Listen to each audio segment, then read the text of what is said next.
I used to think that being an optimist was stupid and naive, but that's because I didn't understand that there are actually 3 types of optimism. Only one of them will improve your life. First type is the naive optimist. The naive optimist is the person that hasn't gone through the river of turmoil and turbulence and struggle, so they don't really understand what suffering is. So they're an optimist, but in the same way that a toddler is an optimist. And it usually comes off as a little bit patronizing or condescending to people that have suffered.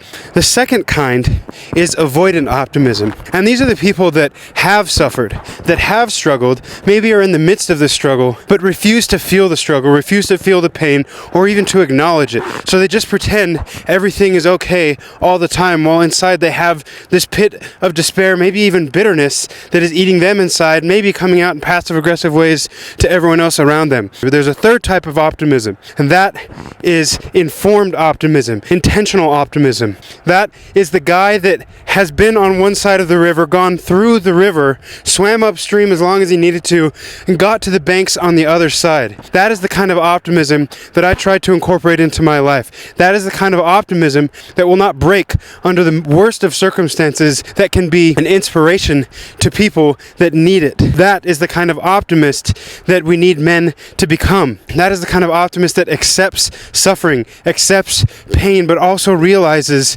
that in the midst of that there is joy. So, if you are like I used to be and think optimism is stupid, then perhaps consider that you're just seeing the wrong version of optimism. And what you need instead to work toward, instead of your pessimism and cynicism, is informed optimism. The optimism of a man who knows suffering, but who accepts it and therefore can also enjoy and see the simple joys in each moment of life. Love you, bro.